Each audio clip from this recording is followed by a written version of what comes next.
All right, welcome to Bet the Edge. I'm Jay Croucher here with Drew Dinsick, recording late Monday afternoon. We're going to talk a lot of NBA today. We'll talk about the Eastern Conference play-in games and these series prices on Bucks Pacers and Cavs Magic. We'll close out with a little Premier League chat as well.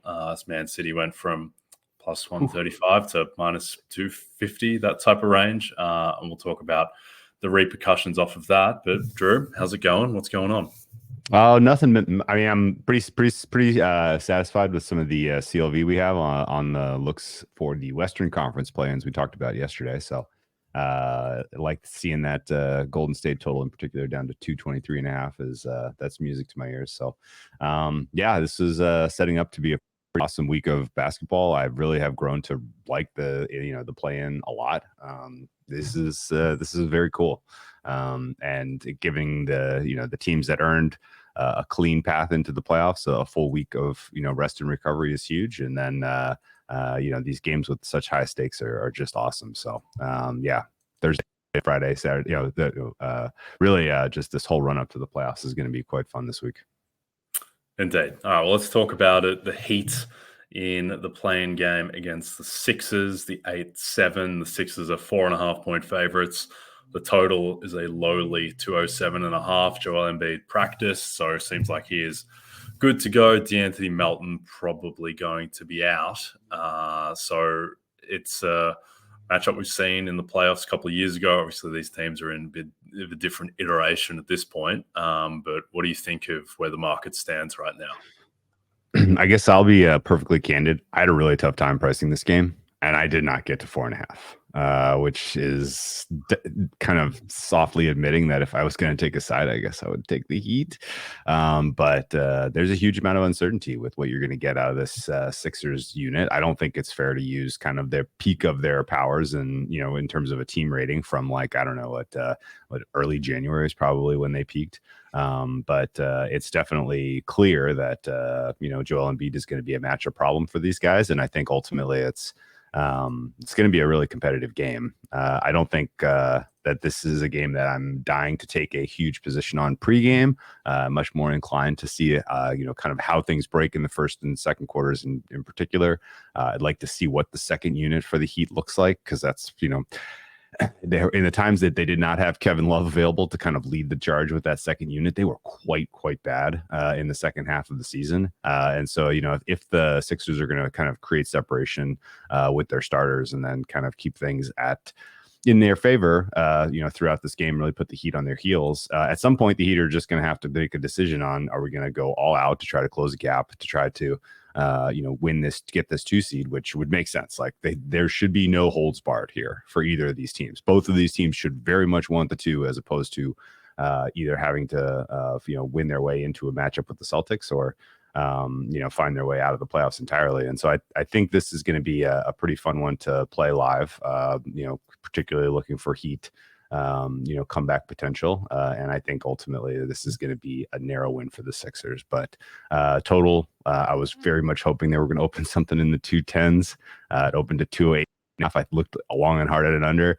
Sad I didn't play it. It's down to 207.5. I think that's directionally correct.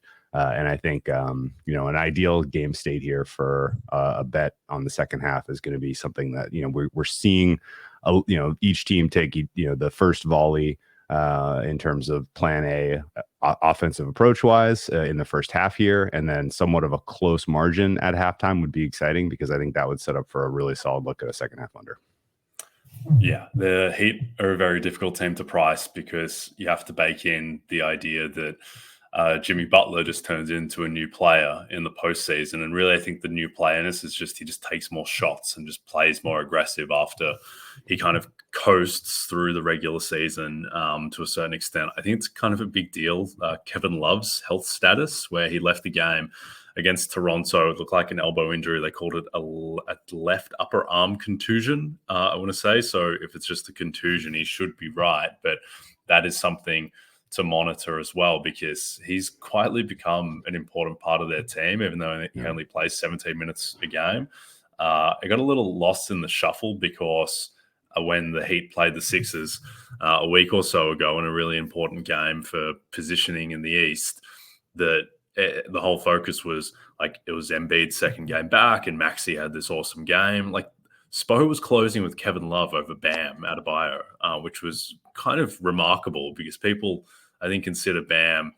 He's going to finish top 3, top 4 in Defensive Player of the Year. He's like a fringe All NBA guy each year. I've always thought Bam's a little bit. I think he's excellent, but I always thought he's a little bit overrated. I think Kristaps Porzingis is just better at basketball than Bam Adebayo, and I don't think that's widely held at all. Just because he just doesn't offer that much on offense, and defensively he's awesome, but he's also how tall is Bam Adebayo?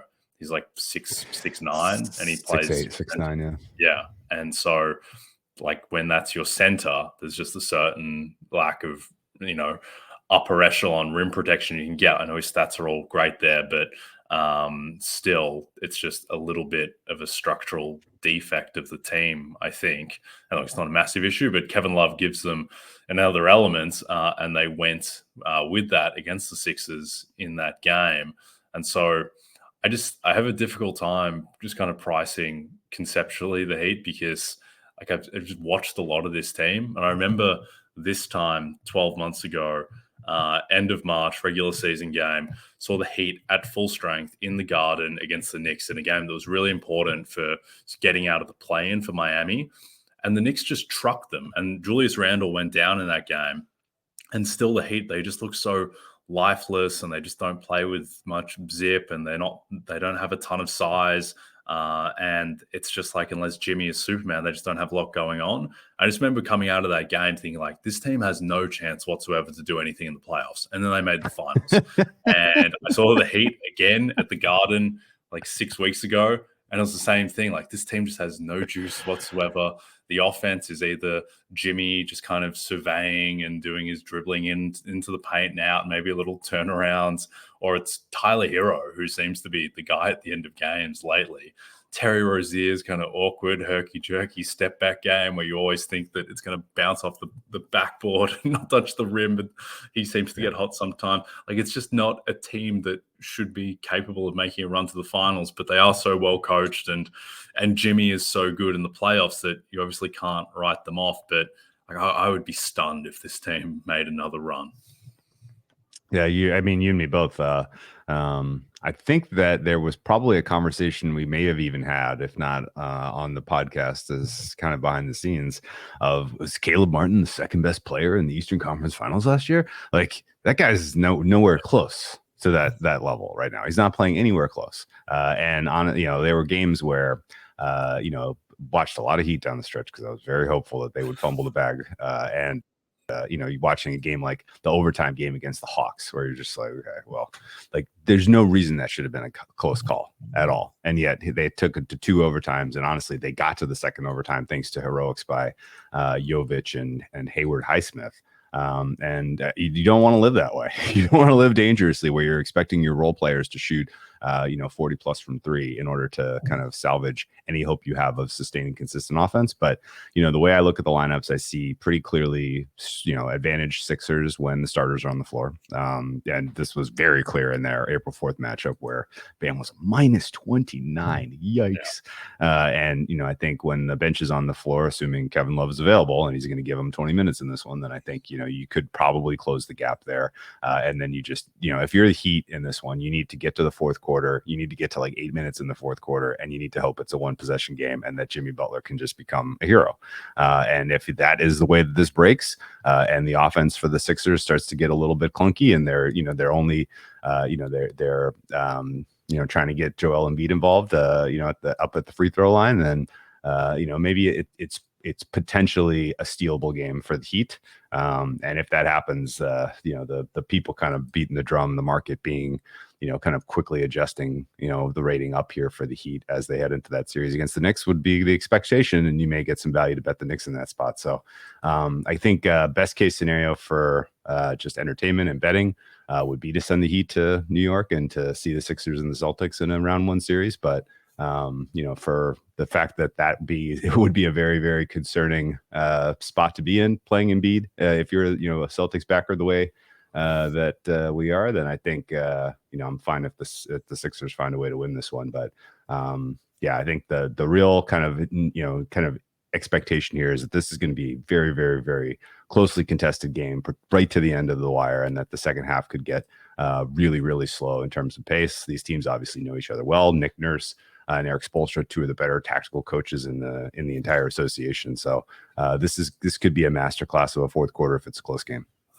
Yeah, I do think the Heat have kind of lost the identity that they had in the playoffs last year, where it was basically, okay, have almost everyone be a really good defender and not be able to do a ton on offense, but just have Jimmy put his cape on offense and then just bomb threes with guys like Strus and Vincent and Caleb Martin, who can't really do that much on offense outside just stand around and bomb threes, and then have Duncan Robinson come in when the other guy's best player is off, the other team's best player is off the floor, and launch threes as well. And it was just like really solid defense, being able to switch everything, Jimmy going to work and then bombing threes. And now it's just like the team is kind of based around like Tyler Hero and Terry Rozier a ton. And it's just not the same. Like, the team made more sense when it was Strus and Vincent in those roles. And I think back, this is really niche, but think back to a couple of years ago when the Heat played the Sixers, and I think Embiid was out in this game. And the end of the game was just Tyrese Maxey going like, all right, bring me Tyler Hero every single time. And Maxey was just blowing by him time and time again. Hero can't stay in front of people. And I just worry that this team now, I just don't really know what they're really good at outside of having Jimmy Butler on the team and having solid players. But I don't really see the same level of upside. And so as someone who was on the Knicks and the Sixers in the East and has a lot of Boston title, I think I'd rather see the Sixers win this game and just guarantee one of the Knicks or the Sixers in round two. We'll see. Likely against the Bucks because they're favored, but may not be against the Bucks. And then as a Boston man, very happy to see Miami in round one. And I kind of want it. I want to exercise those demons because I don't think the Heat will stand a chance in that series. And that comes back to bite me, so be it. Let's move on to the most irrelevant game in NBA play-in playoff history. But I do think the Hornets play the Hornets were in one. Yeah, I was going to say the Hornets were in a game that really didn't matter at all. But yes, Russell Westbrook, Bradley Beal Wizards, and they destroyed LaMelo and the Hornets. That might be more irrelevant. This game at least has some star power, if you want to consider my man Kobe White a star. But Trae Young, DeJounte Murray, DeMar DeRozan, etc. This game has been in the making for what it feels like 2 months. So the market has had time to price out what this could be and has settled on, after a disrespectful opener of -2, the line is up to -3.5. So basically saying these two teams are dead even on neutral, more or less, which makes sense as they seem like the exact same team, though they take different paths to get to that same rating. And the total, which is 220.5, which seems very, very low. What do you make of this game? Yeah, this is again a pretty tricky one. I agreed that the opener at 2 needed to get bet up, but now at 3.5, I'm actually kind of more inclined to look Hawks or pass here. I think a Hawks team, in the absence of Trae, were surprisingly competitive, and it's a roster and just an overall fabric of a team that doesn't make a ton of sense. Just in terms of roles, responsibilities. When Trae was out of the picture and Murray was sort of the offensive engine, it started to feel more like kind of, okay, well, this is now the bones of, that if you put more talent around, this could actually be a fun and competitive, interesting kind of team.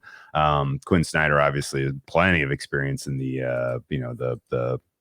playoff type of environment, but I don't ultimately see a ton of like matchup advantages where I'm, expecting lots of success here from a Hawks squad. So I think ultimately this is probably the end of the road for them, and I don't really know where the future of that franchise goes here. In terms of available bodies, we're expecting Clint Capella to be available. No Jalen Johnson, which matters because he would have been a pretty important piece, particularly for this one.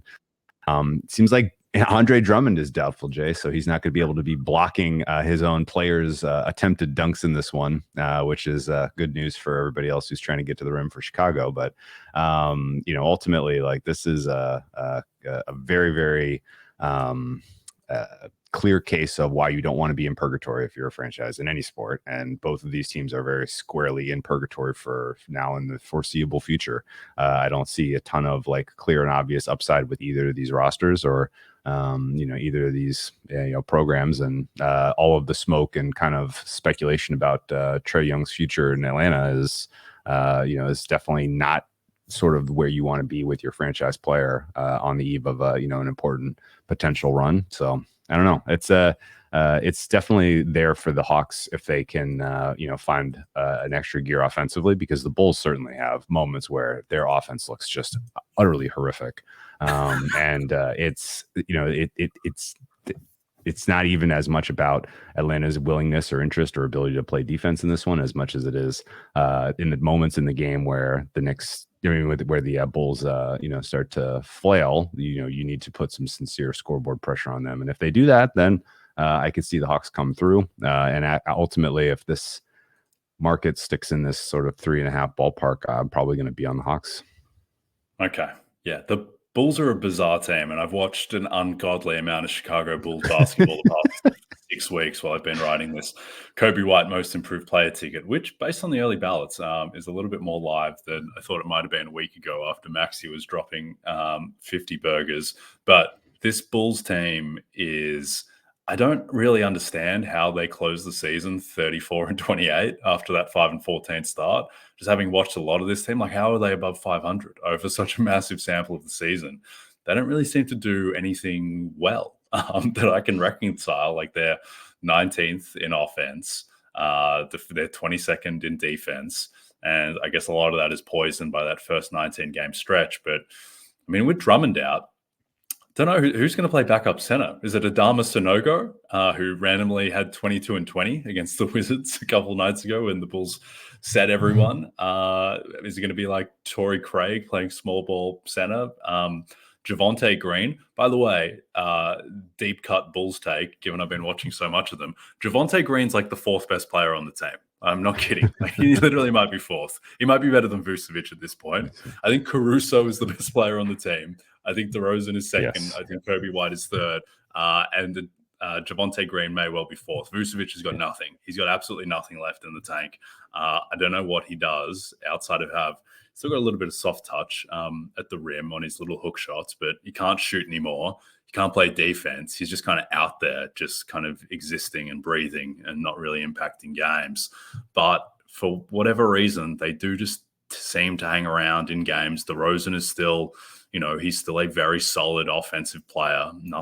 Doesn't offer much on defense. And for all the Kobe White chatter, Kobe White is now, he's a really good offensive player. He's 91st percentile in offensive EPM on the season.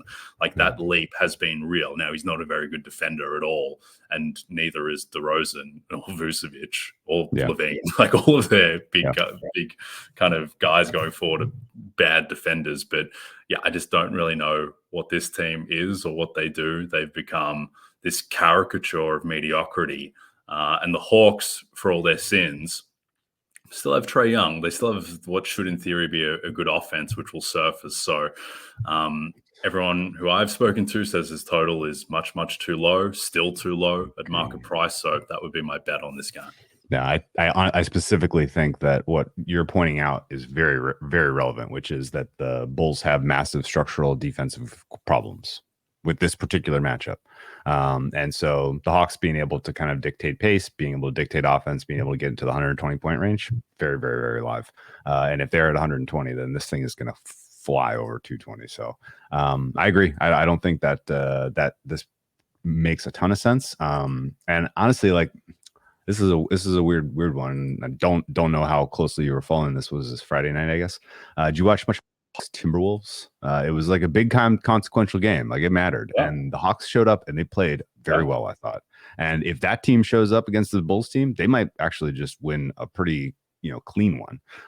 So I'm slowly sort of talking myself into the Hawks could do something in this particular matchup. And, a ton of it does come down to what you're bringing up, which is, the Bulls really are going to be leaning pretty heavily on Javonte Green and Kobe White.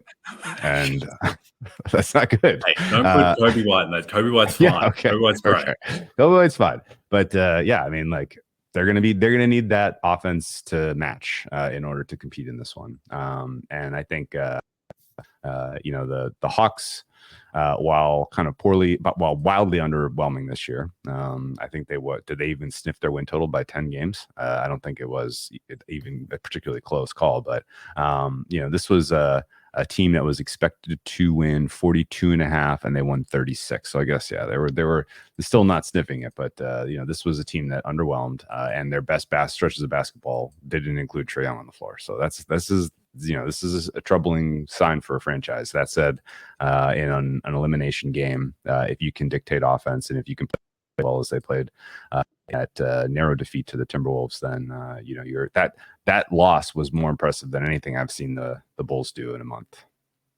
Yeah, yeah, no, that's fair. I mean, the Bulls, to their credit, they did play really well against the Knicks. I don't know why they played really well against the Knicks, but that was like Kobe White was incredible. He's 12 of 18. DeRozan played with Vucevic, a really good game.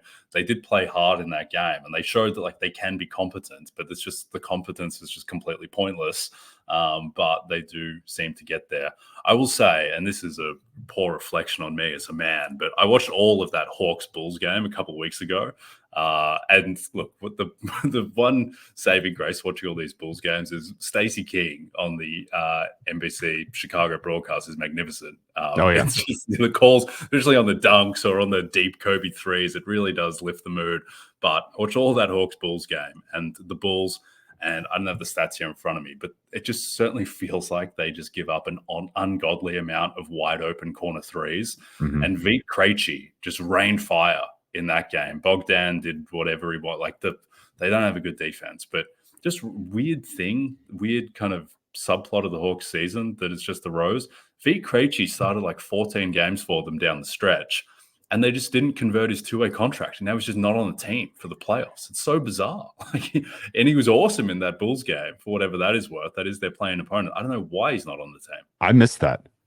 I really don't understand that at all. I thought he was going to start for them in a playoff game. Now he's just not on the team, not on the roster. I don't know what that team is doing overall. I don't know why were they playing Trae Young like big minutes in these last couple of games and then just kind of not trying in fourth quarters. I don't know what the Hawks are doing overall. Don't know what the Bulls are doing overall. And it is fitting that it's probably going to be some epic game that comes down to clutch time.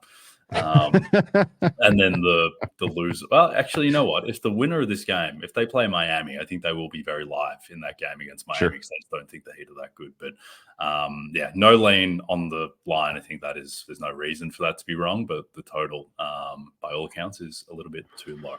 Yeah, you're right. By the way, Vit 6 from 3 in that game, and that's actually not even the weirdest number. For some reason, someone thought it was a good idea to get DeAndre Hunter going from 3, and he attempted 10 3-pointers in this game, whereas Bogdanovic only had 2 attempts from 3. So that was just a weird game overall. And I got to look into why in the world that's not on the roster anymore, because he was a pretty important piece for them down the stretch. He was. Whether or not he wins the award, Kobe for most improved player, I will always have the 6 weeks of watching Chicago Bulls basketball as they played meaningless game after meaningless game. I can remember all of these games off by heart now. I remember Kobe was, I would say he's like 8 for 21 in that game. And I remember he had 2 shots at the rim, which were passes to Vucevic that got counted as missed field goals. I'm like, this is a disgrace. So there's no missed shots. These are how you get really deep in the weeds, cheering the ridiculous stuff that we do. But Vit Krejci, the hero of that game. And now he's just, I don't know what he does now. I guess he just goes back to the G League or whatever, but he won't be around. I mentioned, by the way, the absence of Jalen Johnson being a problem, and I failed to mention the absence of Onyeka Okongwu, who has also been very good for them this year. Sadiq Bey also just gone. That ultimately could be the issue that really does handicap the Hawks. And it wasn't screaming at the page to bet them, but as we were talking about it, I was starting to get excited about it. But I think now that I'm kind of really synthesizing injury issues, this is probably just a skip or just play the over. Yep, just play the over. All right, Drew, can Nelly Korda continue a hot start and fend off the LPGA's finest at the Chevron Championship? Tune in from Thursday to Sunday this week for the first major of the season, only on NBC and Peacock. All right, let's quickly hit these Eastern Conference series markets. Pacers price has been moving all over the map. I think it opened in the plus 215 range, and then that was just bad opener overall. Quickly got hammered, and then comes out that Giannis is in serious doubt for game one. Price down to plus 140, down to plus 130, some spots too. I think that is about correct, with the Bucks in the minus 155 to minus 165 range. I don't think there is a ton of meat on the bone here. Do you think there's any way to play the Bucks Pacers series? I'm kind of intrigued in Pacers, and I don't want to get too excited here, just because obviously the Bucks, the ceiling is so much higher, and it's clear. But the Pacers had a couple of interesting head-to-heads with the Bucks earlier this season that made me kind of excited if this was a playoff series to get involved. They obviously beat them, squarely in the in-season tournament in Las Vegas, and that was kind of the best we ever saw of the Pacers, really. All season, and then now they've moved on from Buddy Hield. They bring in Pascal Siakam, and they have the type of team that has some enough veteran experience to know how to navigate a playoff series on top of some young up and coming talent that's being a little bit underpriced right now. I was kind of surprised that the thread was lost a little bit on Tyrese Halliburton's season. People are kind of still discussing, well, does he deserve third team All NBA? And I'm like, what? Is that even a question? Like, clearly, yes. Like, he had, a pretty meaningful hamstring injury that really cost him some huge minutes in the middle of the season, and a really important time for the Pacers in terms of just building that team chemistry and continuing what was a really nice start for them. And he pushed through the injury, played very poorly in order to be eligible for awards because of the 65 game rule. And I think if you look at his stats and you're like, it's not that impressive. Well, yeah, there's like an entire month of stuff in there where he was just not anywhere close to explosive, with the ball in his hands, with the ability to create a shot. He settled for a bunch of bad jump shots. And it was just a portion of the season that I think you can write off because he looks fine now. I think his play down the stretch was compelling enough for me to believe that this Pacers team is going to be a tough out. And the Bucks right now, without Giannis or with Giannis ailing, this is not a good spot for them to be in. I'm kind of more on the long-term alarm signals are going off about the Giannis Achilles calf, threat of season-ending major issue there, more so than I am him not being able to be available at all this series. I think he's probably going to miss the first couple games though, and I think that's right. I think they should be cautious, and I think ultimately that could open the door for the Pacers to make this one a longer series, and the Bucks are interested in playing through. And I think Pacers at a small plus money price in game one is going to be a bet for me.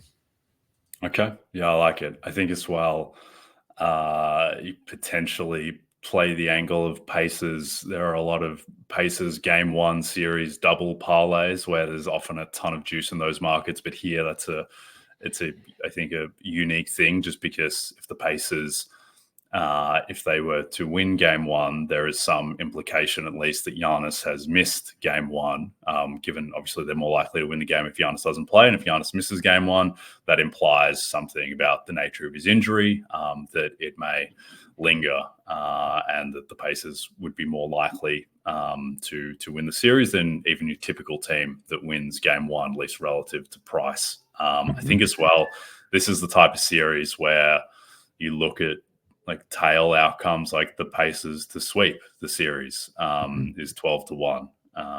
Look for series under 5.5 games. These type of markets, like this is a series that has a ton of variance because arguably the second, third best player on the planet just may not be a part of it. And he's being priced as though he will be at the moment. But and I would say, like, I would just guess based on everything that's out there, the most likely outcome is probably Giannis comes back in game 3, and they try to get a split, and then go to Indiana. And if you've got Giannis back and he's in full health, you're probably the favorite in the series from there. But even then, team wasn't playing particularly well, and the Pacers cooked them in the regular season. But I think this is an extremely high variance series.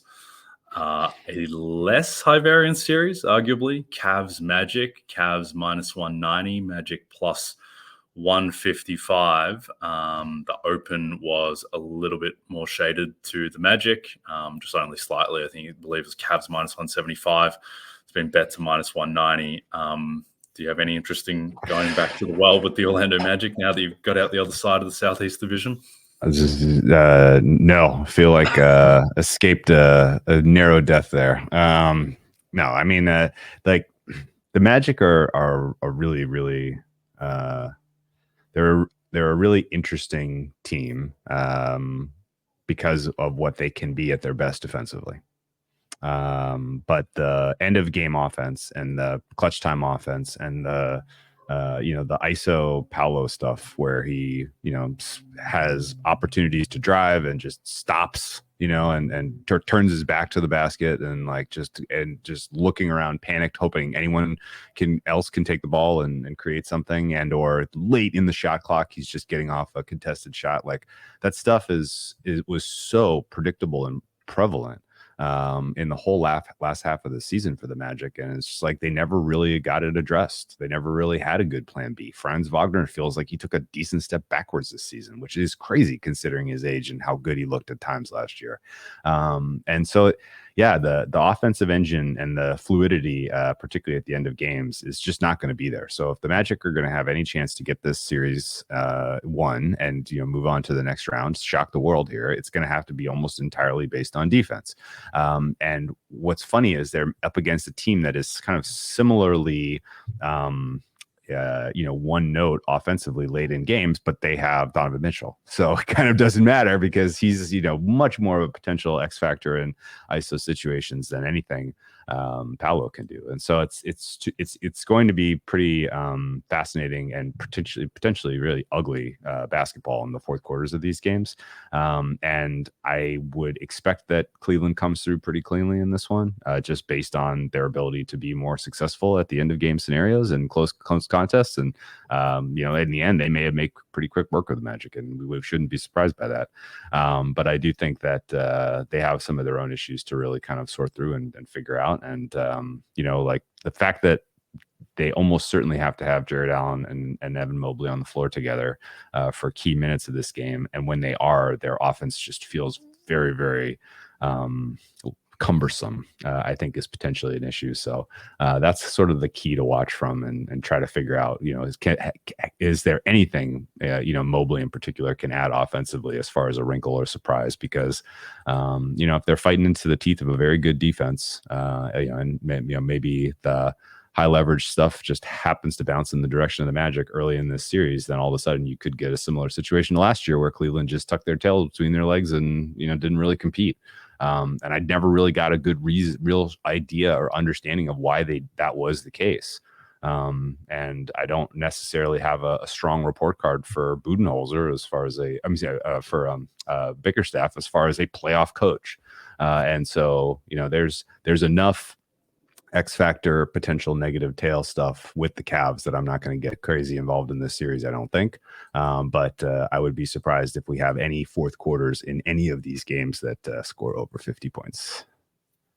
Yeah, it's not going to be a great Hollywood blockbuster watch, this one. I think my opinion on the Cavs might be more divorced from just the people I generally speak to about the NBA than anyone else, where this team, I get that they finished the season 10-15, but firstly, one of those losses, they literally forfeited the game against the Hornets in the most disgraceful tank job I've ever seen, where Bickerstaff just decided who are the 5 worst players that I have on the bench and how can I pair them in a way that guarantees that we lose this game from up 13 in the fourth quarter at home against one of the 2 worst teams in the NBA. So really they closed 10-14 and then they forfeited a game. But what matters to me about this team is the slide that they had after they were, for a time they were just about the best story in the league. Mm-hmm. That slide entirely came without Donovan Mitchell. He's their best player by far. It's not even close. The gap between him and their second best player, who now is probably Jared Allen, is immense. And this team, when they had Donovan Mitchell in the lineup, they were 36-19, and a lot of that came with Darius Garland out, with Evan Mobley out. the fact they were 36-19 with Mitchell, which is a 54 win pace, like I think that's what this team is if Mitchell is healthy. And so that is the question. And the last two games that Mitchell played, he looked like Donovan Mitchell again. Like against, I get it was against the Grizzlies last Wednesday, but he was 29-8, 53% from the floor, 50% from three, 5 of 10. And then against the Pacers in a game that, they needed, he was 33-5, 44% from the field, 40% from three. Like he looked like Donovan Mitchell again. And I think the reason why this team fell off is just that they were missing Mitchell. And the worst part about this season for them is that Darius Garland has just like massively regressed, where he looked like he was going to be a guy who was, all NBA annually.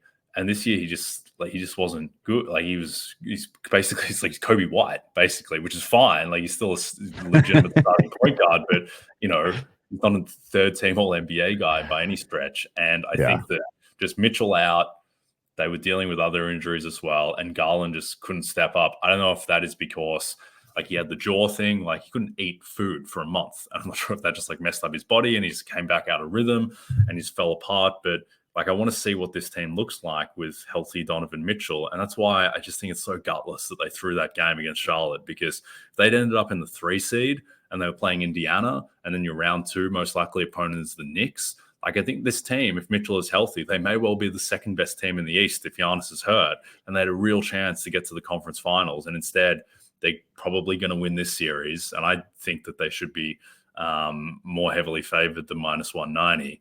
But they win this series, and then they're just going to get stomped by Boston in the next round. And I think that I get why they did it, because everyone would get fired if they lose in round 1. And this is the easiest round 1 that they could have contrived for themselves. But at the same time, it was a lack of inspiration in the decision they made. Yeah. I think when Mitchell is fully healthy, he's a top 10 player in the NBA. Sure. And I don't think this is especially controversial. And he's especially important for playoff success because of his his ability to, be sort of the dynamic playmaker with the ball in his hands in the end of game, end of series type of high leverage situations. And it's kind of gone a little bit undercovered, I think, how much improvement Donovan Mitchell has shown you this year. Like he is a better player even. He's the last time we really saw him have sustained playoff success, like he's just a much better player than that. And this could be his playoff breakout this year, and it could come at the hands of a pretty comfortable win over the Magic, and none of us should be surprised. The Darius Garland situation is weird. He has taken a massive step back this year. It's been a steady decline too, which is even weirder, right? It wasn't like he just had some bump in the road and just plateaued. He's declining, which is very confusing. The Evan Mobley lack of improvement is very confusing. He hit a plateau this year and has had no ability to kind of move the needle on what he looked like one of the kind of most exciting young big prospects. And yeah, I would say right now, pretty clearly, their second most important player, second best player is Jared Allen. And I wouldn't have had that on my bingo card to start the season. So it's a very funny team. And I think ultimately the amount of success is going to come down to how efficient, particularly in end of game, Donovan Mitchell is, because as good as he's been offensively, the Magic do have some answers there. Like Jalen Suggs is going to be an interesting matchup against him. And the one time we saw these two teams, I thought really kind of compete at a high level was kind of late February. There was no Donovan Mitchell available in that game at all, and the Magic got a little bit of a they just basically had their best defensive performance, I thought, of that whole middle portion of the season in this game. And, they come away with a 7-point win on the road that really kind of fueled a lot of their, all their success for the season. So, so this is, there may be things about the matchup that catch the Cavaliers by surprise. And I think, I'd like to, I'd like to get a decent entry point on the Cavs. It's, if something goes sideways, because I just do have that much confidence in Mitchell being the guy right now. Yep. My prediction is that the Cavs win this series relatively handily, 4-1 or a clean 4-2. and they take game one in Boston, and then all the hype begins, and then they lose the next 4 games in blowout fashion. They lose 4-1, and they bring Bickerstaff back, and they just do the same thing again next That's season. a very specific prediction. Yeah, it feels destined to happen. All right. Before we get to the Premier League, the countdown is on. Drew, Wednesday's the 100-day mark to the Summer Olympics in Paris. Tune in this summer on NBC and Peacock to see the greatest athletes in the world go for gold in the City of Light. All right. The Premier League took a violent turn on the weekend. Positive for Man City. Bad for Arsenal, bad for Liverpool, bad for just kind of drama, I think, because now, certainly not over by any stretch, but Man City, the title is on their racket. And the key is that their remaining fixture list is extremely friendly. They play at Brighton, at Nottingham Forest, home to Wolves, at Fulham, at Tottenham, home to West Ham. So, I mean, their hardest match remaining is at Tottenham, and Tottenham just got beaten 4-0 by Newcastle a week or so after getting beaten 3-0 by Fulham. So they seem all over the place. Do you have any thoughts at the moment on the Premier League? Just that was a shock, a neck-breaking shock to see Liverpool concede and Arsenal at the same time. You know, that was it felt like it was going to happen at some point, but to see it all coalesce so violently was surprising. I think ultimately, Man City does not feel like the kind of the Leviathan lurking like they were this time last year, where they, kind of got better into the close and just, kind of ran away with all three trophies. This year, there's definitely a lot more. There are more flaws. There's more, more holes you can poke in the Man City, just machine. But I think right now the Premier League is going to be tough for them to cough up, largely because of the schedule. That was about as pivotal and consequential a Sunday in the Premier League as I can ever remember, honestly. Yeah, and Arsenal, I mean, they will look back on that Villa game just with a lot of regret. They played really well in the first half, and they probably should have been leading, but they didn't take their chances. And then the second half, I mean, Villa, it's not just the Villa won. It's like normally when, a 10-1 underdog gets up on the road, it's because of a fluky counter goal or whatever, and then they just defend for their lives. Like Villa dominated the second half. I think they had like 60% possession at one point. They scored twice. Yuri Tillemans had this gravity-defying shot that hit both the crossbar and the sidebar somehow and went out. Ollie Watkins, who I always want to call Sammy Watkins, but it's Ollie. He hit the crossbar and then rolled across as well. So the Villa absolutely deserved to win. They're now minus 210 to finish in the top 4 after being plus 210 like 3 days ago. But Tottenham losing and Villa stealing that win means they are in excellent position. And Arsenal, I mean, their run-in is not ideal. Like they got to play Chelsea, who's apparently really good now. They got to play at Spurs. The North London derby randomly has the biggest home ground advantage in Premier League history, which is bizarre, as it's a short ride on the tube from Arsenal. Like they're both in North London. It's the North London derby, but for whatever reason, just the crowd support, I guess, is just so wild that is the biggest home ground advantage in the Premier League. They got to go to Old Trafford, which isn't as intimidating as it once was, but still, it's not a pushover.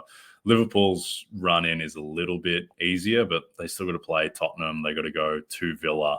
They got to go to West Ham, so not as easy as Man City's run-in. So certainly it seems like this will be Man City's title unless they slip up, which, I think they're a lot more likely to do this year than last year, certainly, because this team just doesn't seem as imposing at the moment.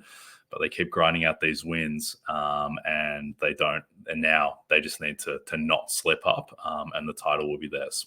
Yeah, I would specifically circle the next 4 games, which look very, very winnable for Man City, right? Like if Man City fumbles the bag here, it's going to be tail end of the season. Last 2 fixtures, the Tottenham and West Ham. Maybe something weird happens, but I think you can basically sit and see if Arsenal or Liverpool, either one looks like a realistic chance at that point. But between now and the end of the season, there's just no room for any closing the gap. Yep. Indeed. All right, we are done. Don't forget to check out NBCSports.com for more information to help you with your wagers. Thanks to those watching on the NBC Sports YouTube channel. If you're listening to us in podcast form, don't forget to rate and subscribe. Also a reminder to find all your favorite NBC Sports shows on Amazon Music. Just head to amazon.com/NBC Sports. From Jay Croucher and Drew Dinsick. We'll see you tomorrow.